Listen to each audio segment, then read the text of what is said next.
Why is it that some people are more successful than others? Why is it that some people earn more money, they have better jobs, they get promoted more rapidly, they live longer, they have better health, they have happier relationships, and yet the great mass of men and women, by their own admission, live lives of quiet desperation? Now, no matter what field you're in, no matter what field of endeavor, no matter what work, no matter what activity, there is one thing that all successful people have in common, is that they are good time managers. And the reason they are good time managers is because they recognize that time management is life management. It is personal management. I have never seen an example in the hundreds, thousands of biographies and autobiographies I've studied of successful men and women where the individual has not been well organized and efficient and valued and used their times well. Successful people, winners, use their time well. Losers do not. The question is, how badly do you want to learn how to manage your time well? How much effort are you willing to put into it?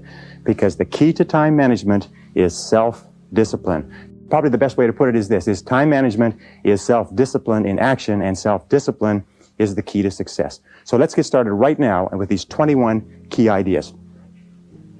The first idea, the most important of all, the core of time management, the axle around which the wheel of life turns, is goals. What are your goals? What is it that you want to be or to have or to do? What is it that you want to accomplish in the next 1, 2, 3, 4, 5 years?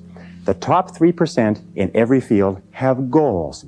The balance of the population have either very vague goals or no goals at all. So the question you have to ask yourself is, who am I? Where am I going? What do I want to accomplish? And there are 3 major areas of goals that you have to think about. The first is your personal and your family goals. These are the reasons why you're alive.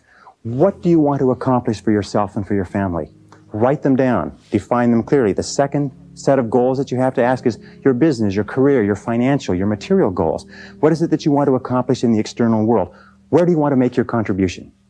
The third type of goals you have to ask about are your self-development goals. And in my estimation, your ability and your willingness and your tenaciousness in developing yourself is the key to accomplishing everything else. So here's 3 questions that you can ask. The first question is, what would you do? What would you set as a goal for yourself? What would you want to be or have if you just won $1 million in the lottery? What would you do if you just won $1 million? If you had all the time and money, you're completely free to decide to do anything you wanted. If you won $1 million, what would you do differently? Think about that. Hold that in your mind. The second question is, what would you do if you just learned today that you only had 6 months to live? What if you only had 6 months to live? What would you stop doing? What would you do more of? Who would you spend time with? Now, the answer to that question is very interesting because what it tells you is what you really value.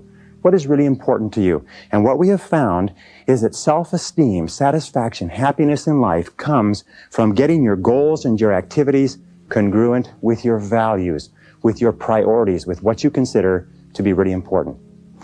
Now, here's the third question. The third question is, what one great thing would you dare to dream if you knew you could not fail? If you knew beyond a shadow of a doubt that you could not fail, what one thing would you set as a goal for yourself? Because sometimes answering that question will tell you the one thing that you've been put on this earth to accomplish. One final point with regard to goals is that goals must be in writing. You must write them down, you must rewrite them, you must define them, you must redefine them. The top 1% of successful people in every area have very clear, specific, written goals. And most of them carry their goals around with them. So let's go from goals as the core of success to point number 2, which is organized plans of action. In an interesting study, or a variety of studies that have been done, they've come to the conclusion that organized plans of action are the key to all success. In fact, action without planning is the cause of every failure.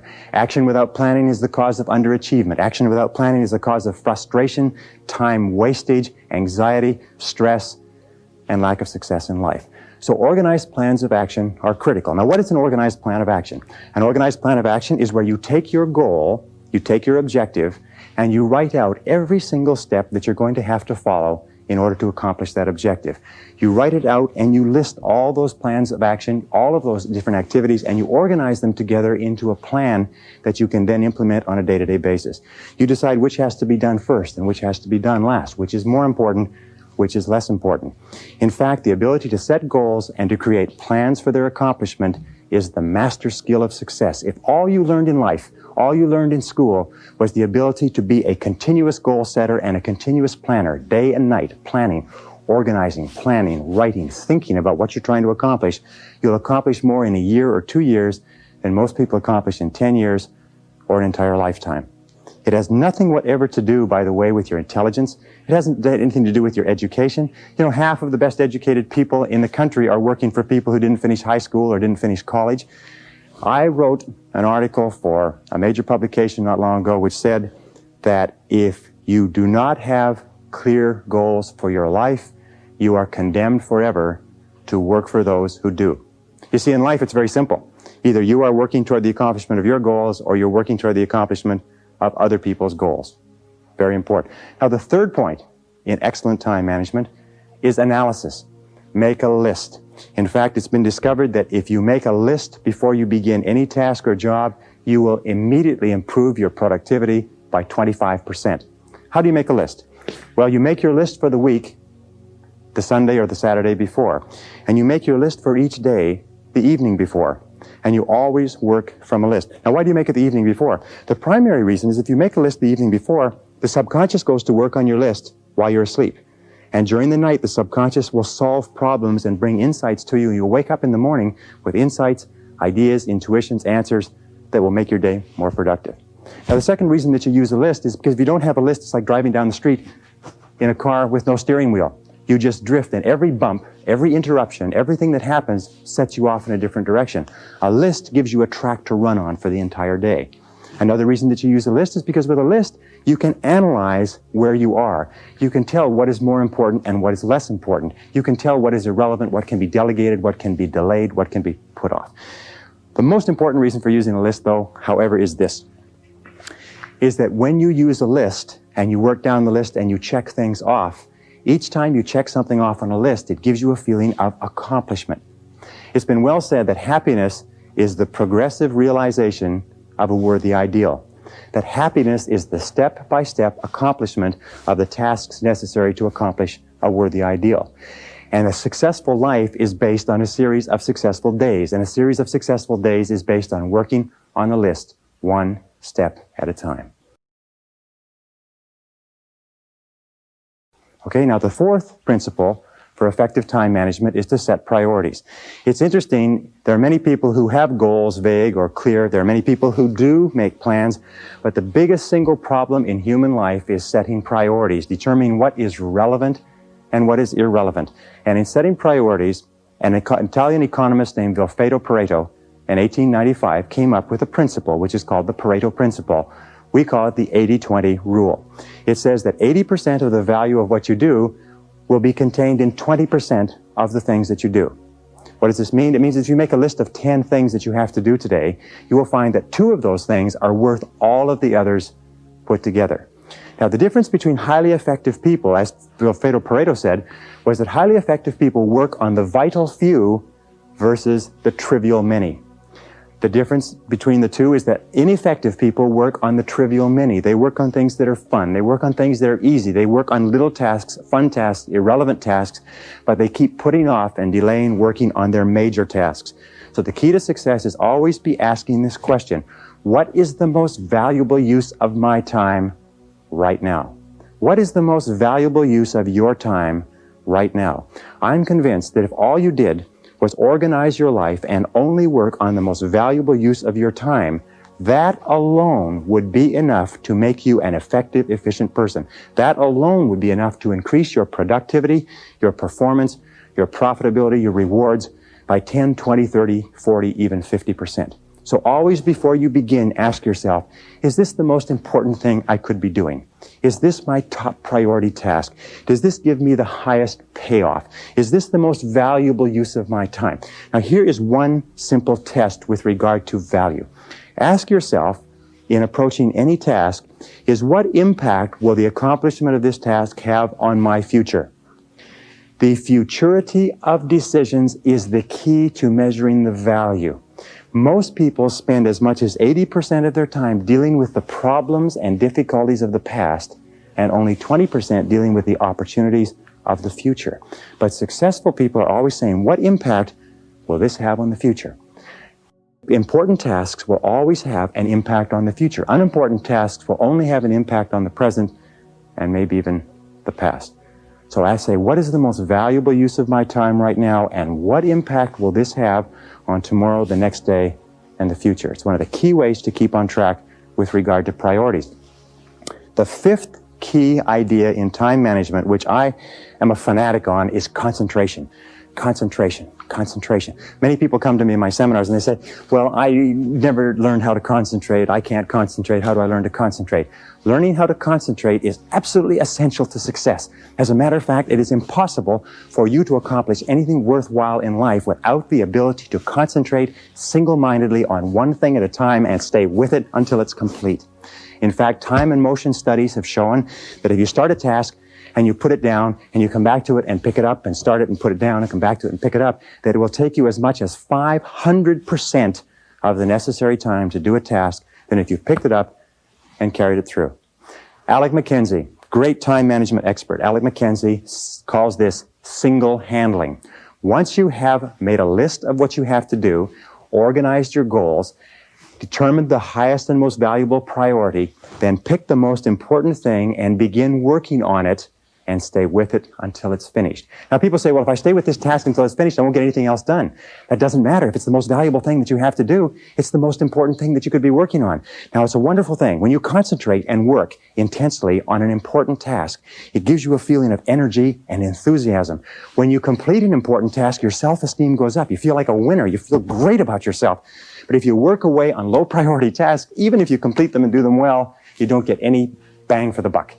You don't get any excitement or thrill from doing something that's not important. As a matter of fact, most stress, anxiety, frustration in the world of work today comes from working very hard on irrelevant tasks. Benjamin Trigo said, if it's not worth doing, it's not worth doing right.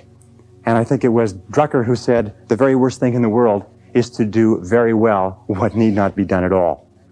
So concentrate single-mindedly on one task at a time. Do first things first, and do things one at a time. Now here's a very simple system that you can use for the first 5 points that we've talked about: goals, plans, priorities, analysis, concentration. It is the ABCDE method. A is the things that you must do, top priority. B is the things that you should do, second priority. C is the things it would be nice to do if you got all your A's and B's done. D stands for delegate, E stands for eliminate. So when you make a list, the first thing you do is you ABC all your list. A, what you must do, B, what you should do, C, what would be nice to do, and then delegate and eliminate the others. With goals, what you do is this: you make a list of all the things you'd like to accomplish in the next 1 to 5 years. And then you go down the list and write ABC. What you'd love to do, what you'd like to do, what's not that important. Then you take your A goals and you make A1, A2, A3. In other words, your most important, second most important, third most important. Then you take those A goals, you transfer them to another sheet, and you make a list of all the things you're going to have to do to accomplish your goals. Then you ABC the list. And you say, what are the things you have to do? What are the things I should do? What are the things that would be nice to do to accomplish my goals? And then you put those into the goal list, and then you structure and schedule what you're going to do and implement. This is called the 6-step method. Choose your goals, set priorities. Choose your activities, set priorities, schedule, and implement. If you just do that on a day-to-day basis, that alone can make you a great, great success in life. The 6th key to time management is deadlines. Deadlines and rewards. Now, psychologists have discovered that 85% of the reason that you or I do anything is because of what we expect to happen as a result. We call this consequences or logical consequences.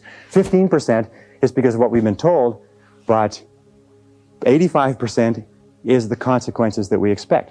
So therefore, what you do is when you have an important task, the way that you motivate yourself to do the task is you structure a specific reward that you're going to get when it's finished. Let me give you an example. Sometimes people are very uneasy about making telephone calls, especially salespeople, so they put it off and they procrastinate. What we encourage them to do is give themselves a reward every time they make a phone call. Put a cup of coffee next to the phone. Every time you make a phone call, give yourself a sip of coffee. Take a cookie and break it up. Give yourself a piece of cookie. In other words, train yourself the way you train a dog to have a positive consequence for everything that you do.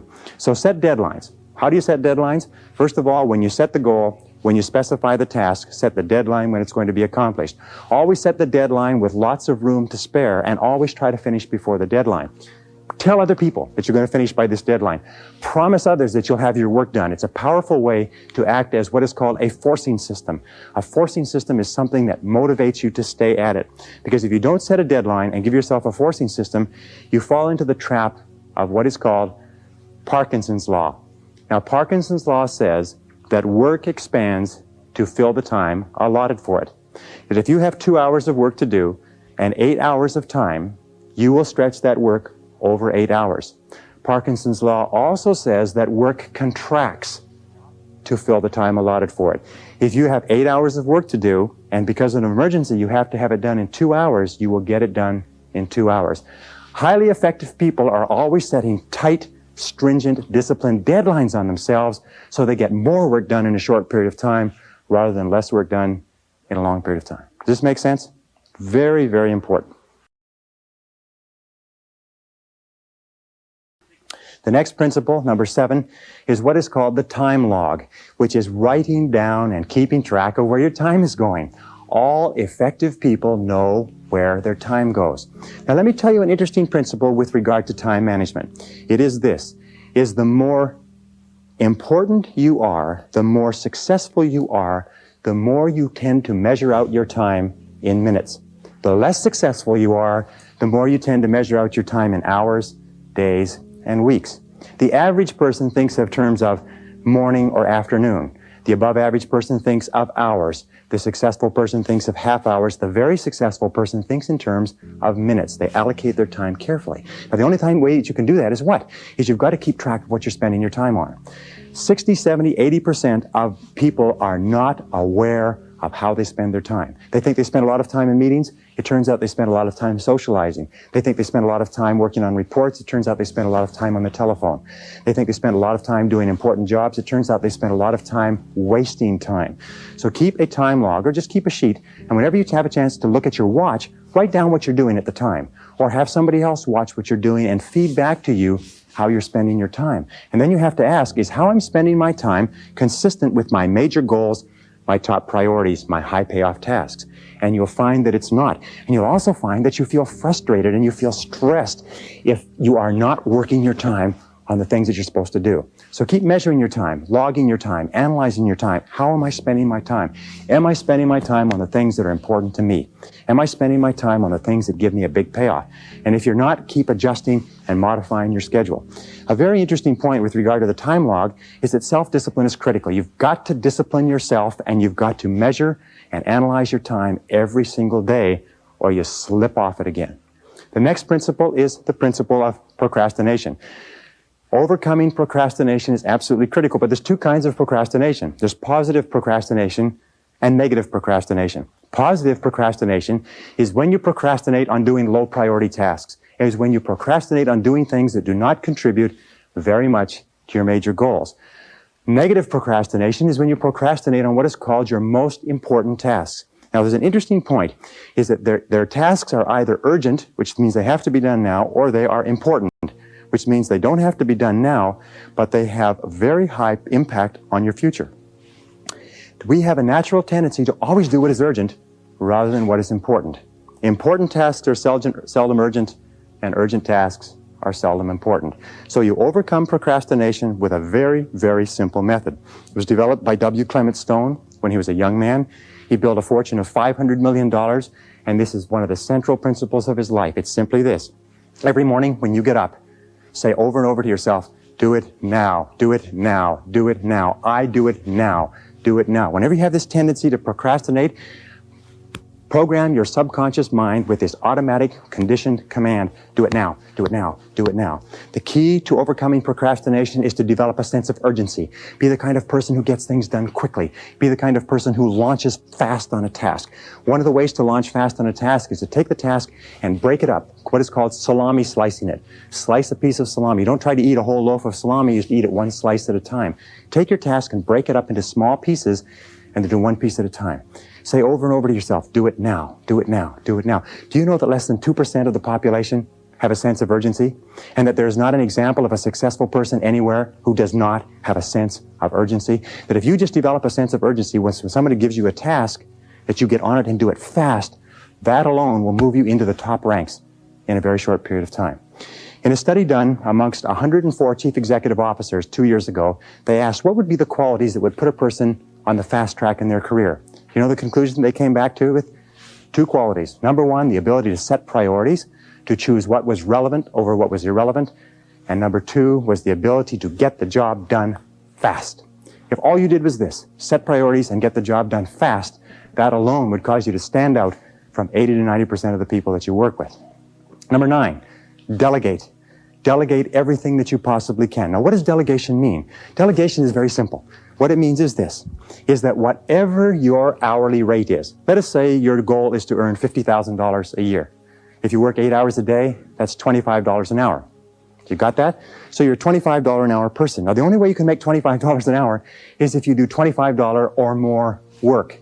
And the only way you can do $25 an hour or more work is if you take anything that can be done by anybody who earns less than you per hour, 20, 15, 10, 5, and so on, and delegate, outsource, have somebody else do it.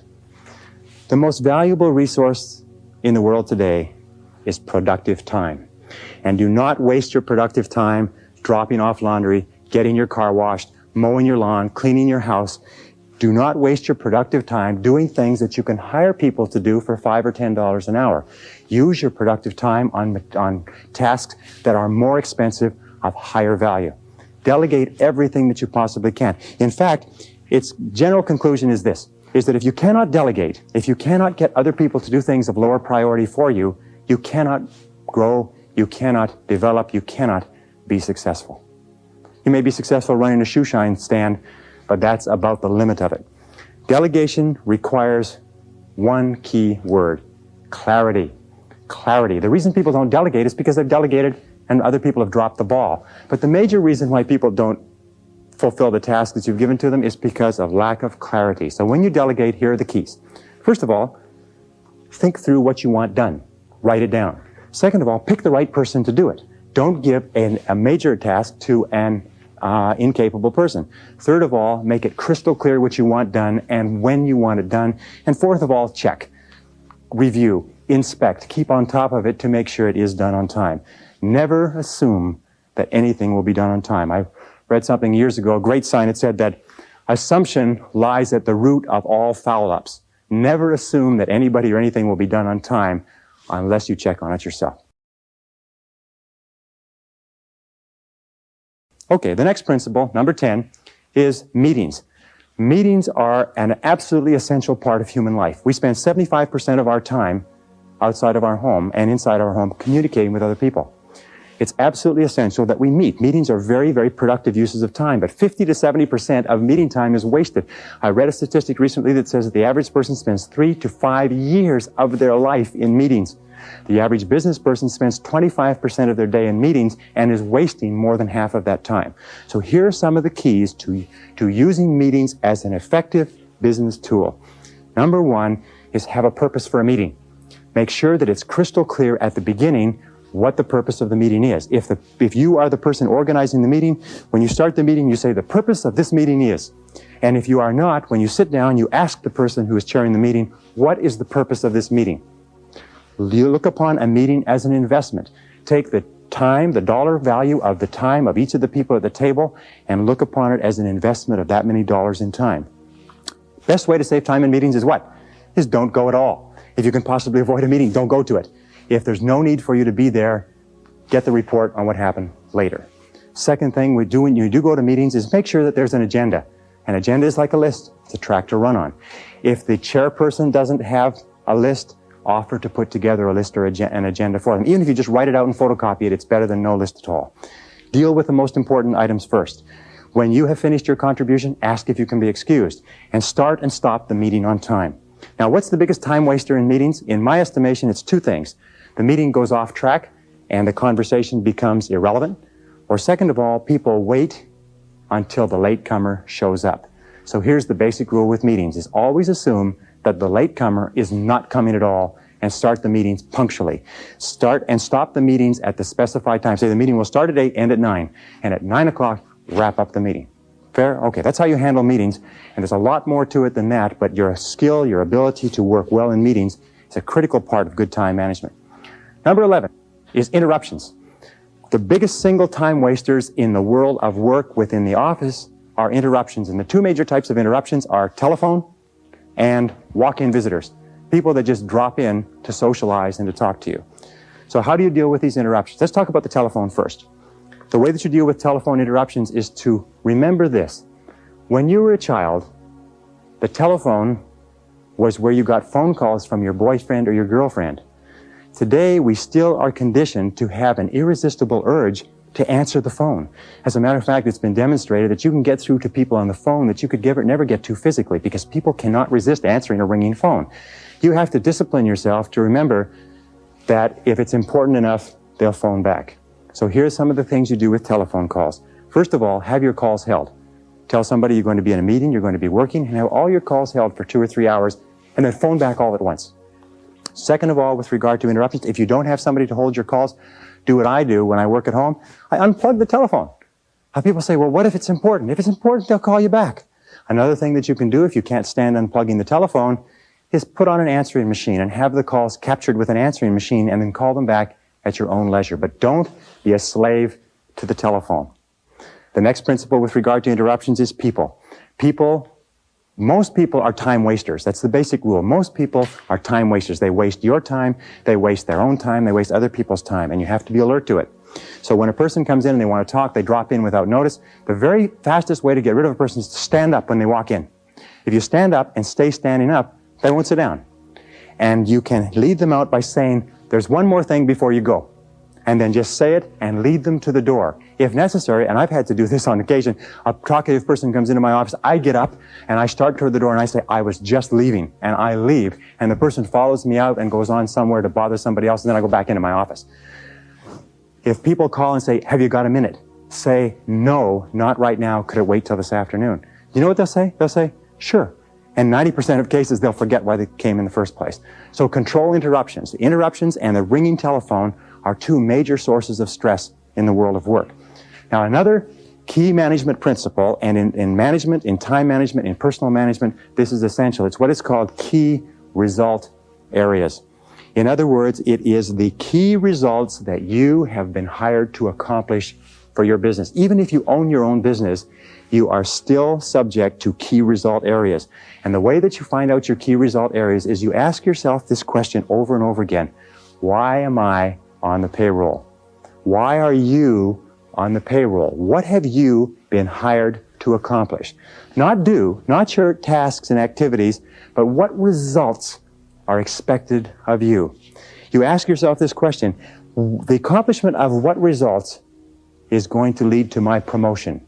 How am I going to earn more money? What results do I have to achieve in order to get a raise in salary? What results does my company expect of me? What contribution am I expected to make? And then you say, what are my key results? Another way of looking at it is to remember that every job has a series of functions. And there are secondary functions and primary functions, and they're what is called core functions. So you have to ask, what are the core functions of your job? What are the goals of your job? Now, many people say to me, well, I'm not sure. Do you know what the major reason for stress in the American workplace is today? Is people don't know what's expected. I would say 80 or 90% of people out there do not know what's expected. They're not sure why they're on the payroll. And here's a very simple technique for it. Go to your boss with a list of everything that you do and ask your boss to organize it in order of priority. Say what's number 1, what's number 2, what's number 3, what's A, B, or C. Help him or her organize your list in order of priority and give it back to you. I promise you, you'll be surprised. But why is it that you absolutely have to know why you're on the payroll? It's simply this, is that you cannot perform excellently, you cannot do superior work, you cannot be promoted, you cannot get a raise unless you are doing well the key things that your boss has hired you to do. Have you got me on that? Or have I got you on that? Key result areas are critical, and you have to know every single day. In fact, you know something? One of the major sources of frustration in work is to be working very hard on something and being vaguely uneasy because you know it's probably not important. So keep clear channels of communication with your boss. And if you supervise other people, have them bring to you a list of everything that they do, and you organize it in order of priority and make it clear to every person what their contribution is expected to be.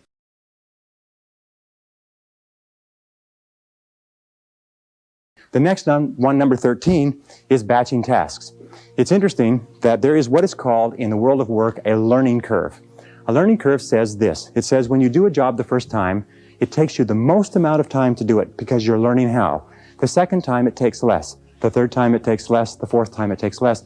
In fact, the learning curve theory says that you can decrease the amount of time by as much as 80% if you do the same job over and over again over a period of time.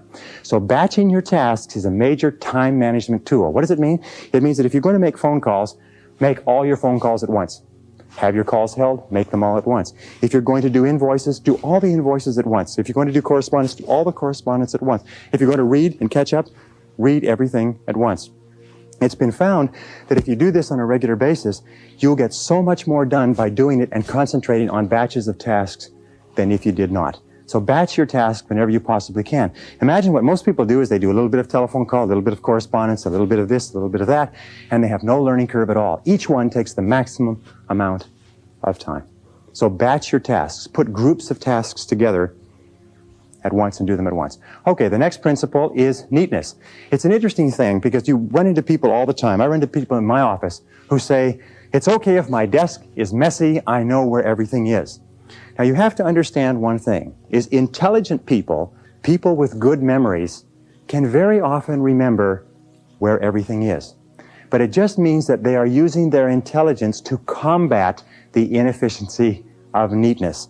Every single study that has been done says this, that if you will just clean up your work environment so it is completely neat and everything is off of your desk or your workplace except the one thing you're working on, that will increase your productivity by 20 to 40%.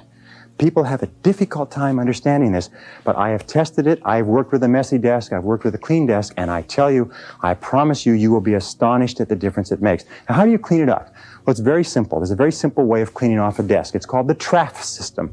The TRAF system has 4 letters. T stands for toss.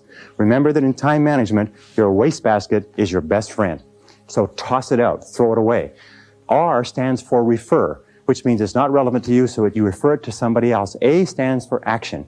And what you do is you take a file folder and you put it into an action folder, so it's out of the way. And F stands for file. File it away, do something with it. But before you file, always ask this question, what would happen if I didn't have this document? What would happen if I never could find this again? And if it's not particularly serious, throw that away too. Once you've done that, TRAF, you've tossed it, referred it, filed it, or put it in an action file. Once you've done that, then you start with your action file and you work through it. Neatness is important. Clean your desk, clean your workplace. Even in the kitchen, you'll find that if you take one thing out and use it and put it away, and take another thing out, you'll get far more done in a short period of time. Now, here's the rule. If you're not using it, put it away. If you're not using it, put it away. Even if you have to take the stuff off your desk and your credenza and put it on the floor, do it.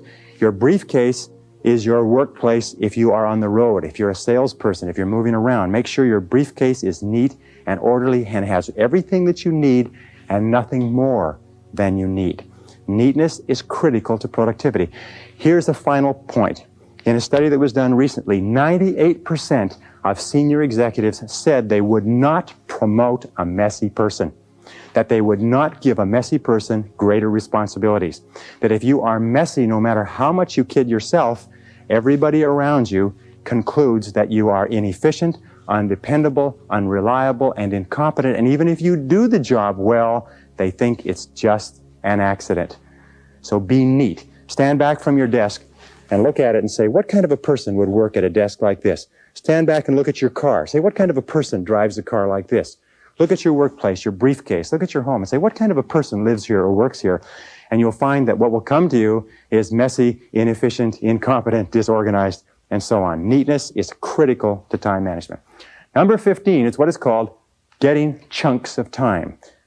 Interesting studies. Over and over they have found that important work requires chunks of time to do. What is a chunk of time? A chunk of time is 60, 90 minutes, 2 hours. In fact, it's been found that most serious work cannot be done in less than 60 or 90 minutes. So when we look at the work styles of highly effective people, successful people, the ones who make the most money, the ones who graduate or are promoted the most rapidly, you find that they have developed a habit of cutting out blocks of time where they can work without interruption. Now here's an example. There's several examples that you can use. One of the examples, and one of the ways that I do it, is that I get up early in the morning. Sometimes I get up at 5 a.m.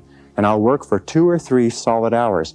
You can get an entire day's work done in 3 uninterrupted hours. As a matter of fact, again, we have found that it's impossible for you to do creative work and administrative work at the same time.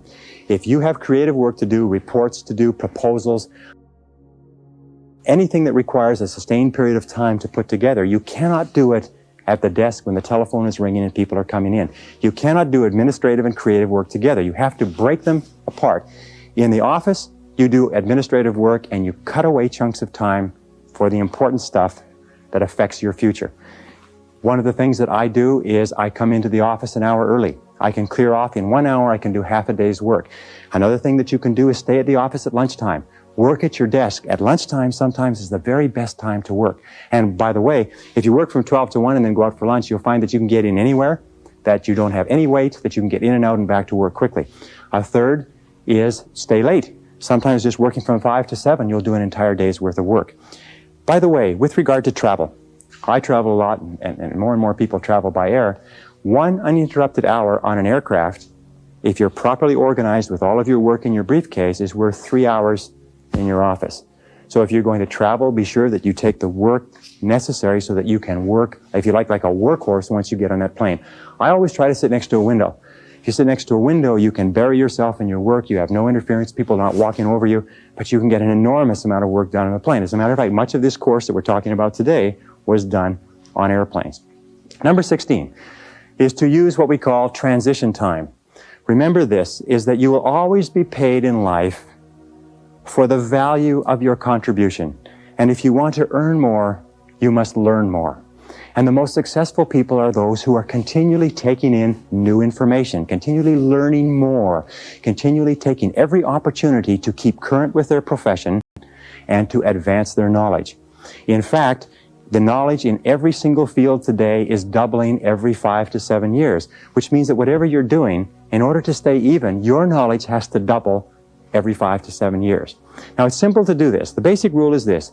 You should or you must spend an hour every day investing in your own mind, investing in yourself. You must take an hour every day and read and study and take notes. If you're doing less than an hour a day, you're falling behind. If you do 2 hours a day, you put yourself on the side of the angels.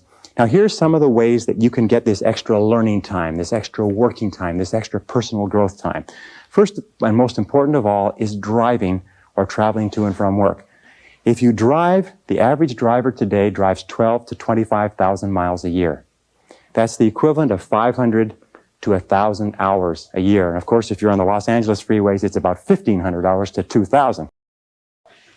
That is the equivalent of 12 to 25 40-hour work weeks. That's the equivalent of 3 to 6 months of work weeks. That's 1 to 2 university semesters. You know, the average person, of course, is not you, because the people who watch videotapes like this are usually the cream in any organization or any society. But the average person sits there and listens to the radio all the time. You can become one of the best educated people in your profession simply by listening to audio cassettes, going to and from work, or to and from errands. Now, another very important part of transition time is coffee breaks. You know, the average person takes 2 coffee breaks a day, 20 minutes each, 40 minutes a day. 40 minutes a day times 5 days a week is 200 minutes. 200 minutes times 50 weeks a year is 10,000 minutes. 10,000 minutes is 166 hours. 166 hours is over 4 full 40-hour weeks. Now, what does that mean to you? It means that if you just decide that you're going to read on a particular subject at your coffee breaks for the next year, you will be an expert on that subject before the year is out.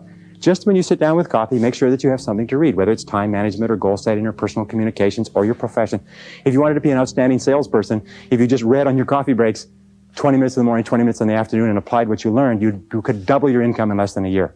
And most people sit there in their coffee breaks and they read the sports page and they don't realize that their life is passing them by. Well, another key element of transition time is lunch times. The average person takes an hour a day. An hour a day times 250 working days a year is 250 hours. 250 hours is 6 full weeks of time that you spend eating lunch. If you just read at your lunchtime and something that will help you grow and advance in your career, if you did nothing but coffee breaks and lunchtime, you'd become one of the best educated people in society within 3 to 5 years. And you know what the average person does? They waste this time. Another important part of transition time, by the way, if you read magazines, instead of carrying magazines, what you do is you read a magazine, tear out all the articles, put it in a file. And whenever you're traveling, keep that file with you. You're sitting waiting for something, you're waiting in a waiting room, you're taking a trip, you have appointments that are canceled, just pull out your file and keep current. Remember, keep taking in more information. Use those, what are called gifts of time. These are gifts of time that are given to us by God, and we can do anything we want with them. But high-performing human beings use those gifts of time as though they were precious, and low-performing human beings do not. Which do you want to be?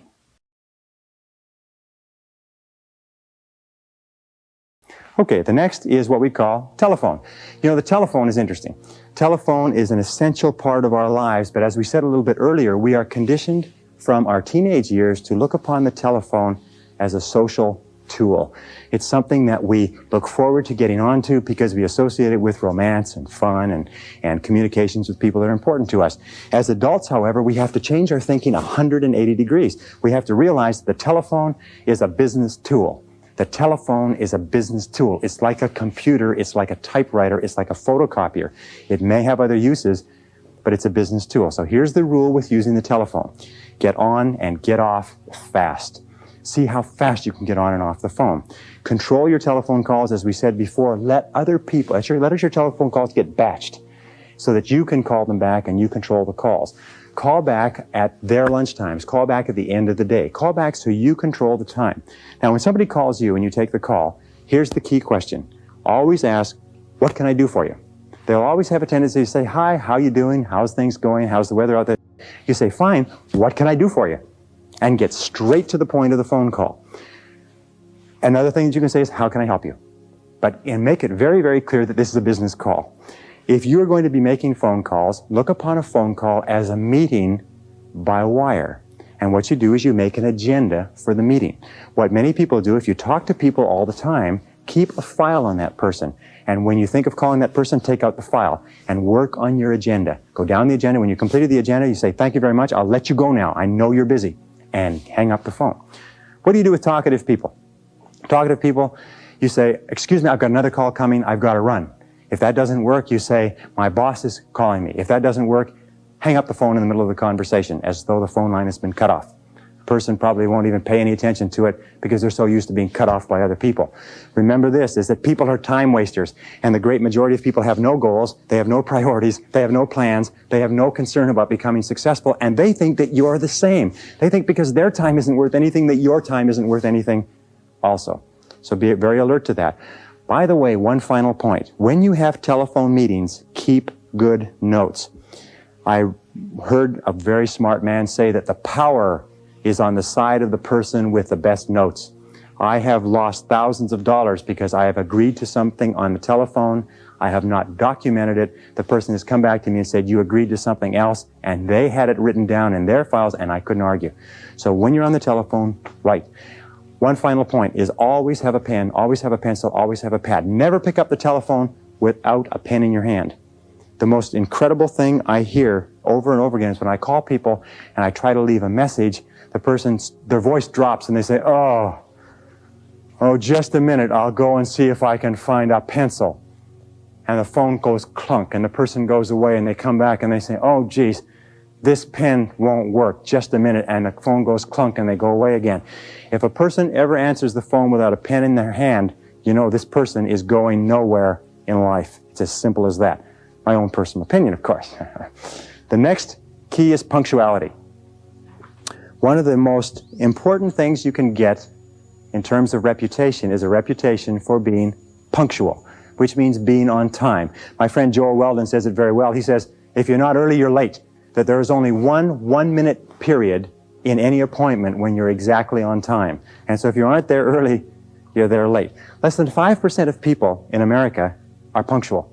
Less than 5% of the population is punctual. And those people stand out. As a matter of fact, if you want to stand out from the average person, all you have to do is develop a reputation for punctuality. Pretty soon people say, boy, he or she sure is punctual. He or she sure is punctual. Now, let me tell you something about punctual people. If you ask a person, what do you think about so-and-so who is very punctual? They will say, I think this person is more competent, more reliable, more dependable, more intelligent, more valuable, and more likely to be promoted and given greater responsibilities than the person who is late all the time. The person who is late all the time is considered unreliable, sloppy, undisciplined, a poor time manager, and not capable of greater responsibilities. Why is it that people are not punctual? Two reasons. One is they don't realize how important it is. It never occurs to them that when you are late for an appointment, you are insulting the person who has agreed to see you at that time. If you are in sales and you're late for appointments, you can forget it. I had an interview with a person the other day who I was hiring for a very expensive position. She showed up to an appointment 15 minutes late. A person who comes 15 minutes late to the first appointment, the basic rule is this, is never hire a person who comes late to an interview. A person who comes late to an interview is sending you a flash. It's a signal that this person is unreliable, incompetent, undependable, and if you let them get away with it, you're in for trouble. Anyway, I'm just passing on that. Punctuality, coming back to that. Vince Lombardi of the Green Bay Packers had what he called Lombardi time, which meant 15 minutes early. If he said to his team, be here Lombardi time, that meant be there 15 minutes early. Develop a reputation for being punctual. And finally, one other thing is if you are a superior and you have subordinates or you have people working for you, reporting to you, don't keep them waiting. If you agree to see them at 3 o'clock, don't keep them out there spinning their wheels, standing around. It's one of the worst insults that you can do to people.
And if I could just come back one more time, with regard to communications, you know, one of the great time wasters in life, this is aside from the points that we're talking about, is lack of concentration, distraction, fatigue, is not paying attention.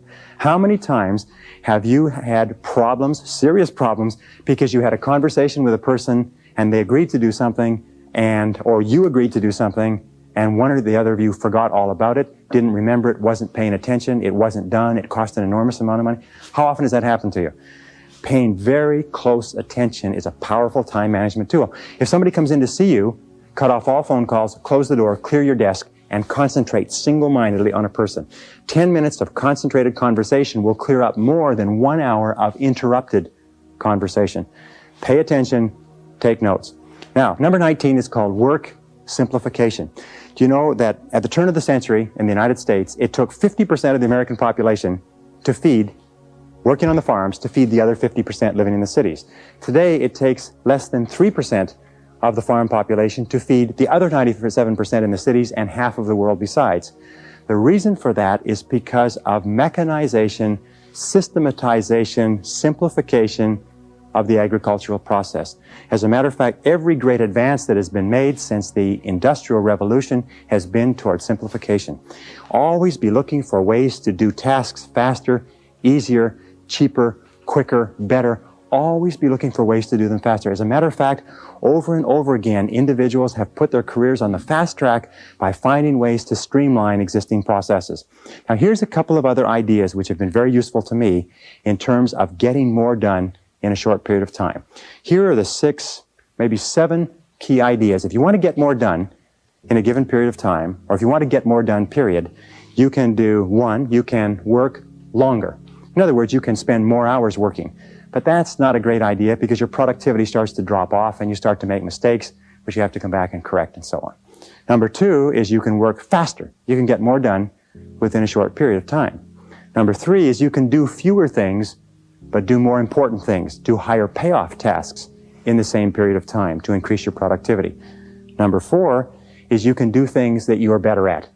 One of the qualities of leaders is that leaders, exceptional people, are always concentrating their time on doing what they do best. So ask yourself, what is it that I'm the best at? What is it that I do the easiest? You can sometimes dramatically increase your productivity simply by concentrating on where you're good. Another thing that you can do is make fewer mistakes. You know, there's an old saying that there's never enough time to do it right, but there's always enough time to do it over. If you make fewer mistakes, you will get far more done within a certain time, within that time period. And the last thing, which many people miss, is do things together. Teamwork.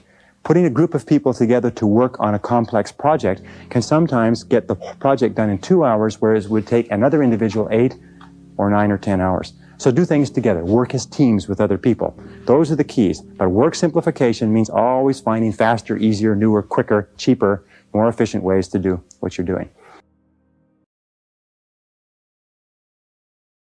Number 20 is the magic word. The magic word in time management is no. Learn to say no to activities, tasks, responsibilities, and obligations that do not contribute to the most important goals that you have set for yourself.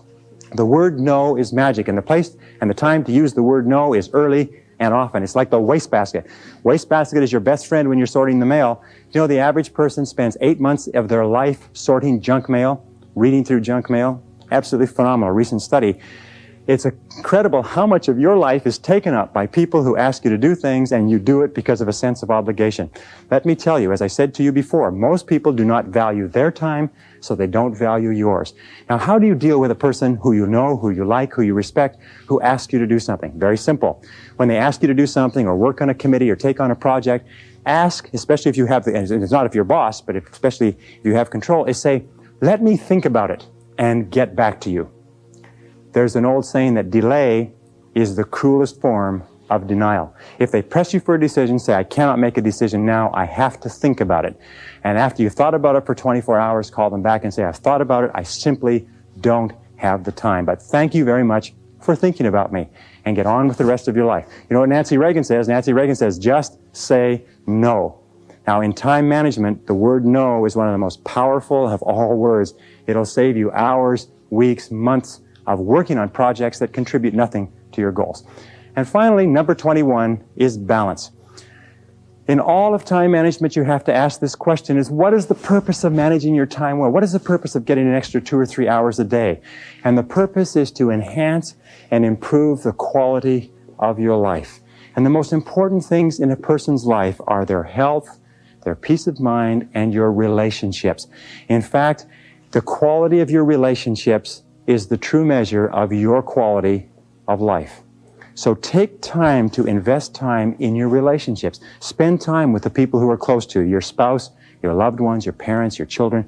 Take time because that's what life is. Life is managing your time so that you can do the things that are most important to you. We start off in life thinking, boy, if I'm really successful at my job, then I'll be able to do all of these things for myself and my family. And what happens is we lose sight of that goal and we become totally preoccupied with the job. Do you know how much time the average working parent spends talking to their child in America today? 30 seconds per day. Do you know how much time the average couple spends talking together? Intimate communication? 4 minutes, according to the recent research. Very, very important. If you want to be successful in life, you've got to be sure what your priorities and values are. And your highest value must be the people that you love and the people who love you. They must be your health. They must be your energy. They must be your peace of mind. They must be your emotional and spiritual development. They must be the completion of you as a human being. So when you are using all these time management techniques, remember that the purpose of using these time management techniques is to enhance the overall quality of your life. Ask again, what would you do if you only had 6 months to live? What would you do if you only had 6 months to live? Who would you spend your time with? Where would you go? What would you want to do? What would be important? What would be unimportant? If you ask that question over and over again, you'll have a tendency to keep your life in balance. Everything in moderation. Now, if I could just summarize by saying 2 or 3 quick things. The essence of success in time management is goals. The key to goals is to write them down and to make organized plans for their accomplishment. The key to those organized plans is to set priorities and determine what is more important and what is less important. And always concentrate on the most valuable use of your time.